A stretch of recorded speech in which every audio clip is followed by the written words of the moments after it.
Steve Perkins, seorang turis asal Oklahoma, Amerika Serikat, menceritakan suasana mengerikan saat dirinya terjebak bentrokan militer Meksiko dengan kartel narkoba menyusul tewasnya bos kartel El Mencho. Saat itu, ia sedang mengunjungi kota Puerto Vallarta, Meksiko, bersama istrinya saat bentrokan pecah. Kota resor Pasifik Puerto Vallarta adalah salah satu daerah yang terkena dampak parah oleh pembalasan kartel yang menimbulkan ketakutan di kalangan wisatawan. Ia mengatakan, suasana saat itu mencekam akibat rentetan ledakan, tembakan, dan kepulan asap hitam pekat yang menyelimuti area Teluk pada Senin 23 Februari 2026 pagi. Perkins dan istrinya seharusnya dijadwalkan untuk kembali ke Broken Arrow, Oklahoma pada hari Senin ketika penerbangan mereka dibatalkan. Perkins mengatakan ia dan istrinya sedang minum kopi di teras kamar hotel mereka di pusat kota ketika mendengar rentetan ledakan dan tembakan. And then we started hearing a few gunshots here and there, a few pops or cracks from gunshots.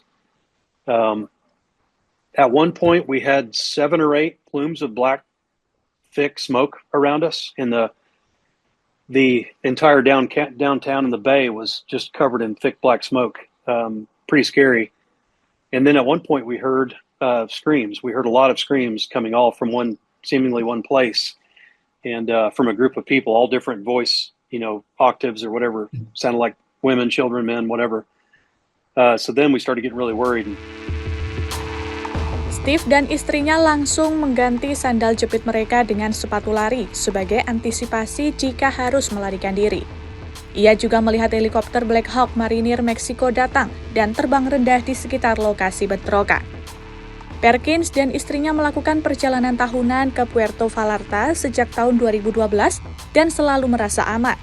Namun sejak kejadian tersebut, ia mengatakan tidak berencana untuk kembali ke Meksiko.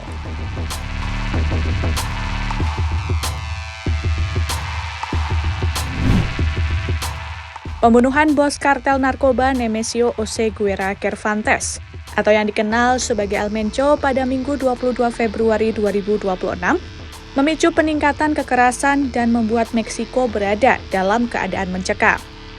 Oseguera Cervantes adalah bos jaringan kriminal yang berkembang pesat di Meksiko dan dikenal memperdagangkan fentanyl, metamfetamin, dan kokain ke AS. Ia juga tercatat pernah melakukan serangan berani terhadap pejabat pemerintah Meksiko. Usai tewasnya El Mencho, organisasi tersebut menanggapi dengan kekerasan yang meluas. Mereka mendirikan lebih dari 250 penghalang jalan di 20 negara bagian dan membakar kendaraan di lebih dari 8 negara bagian.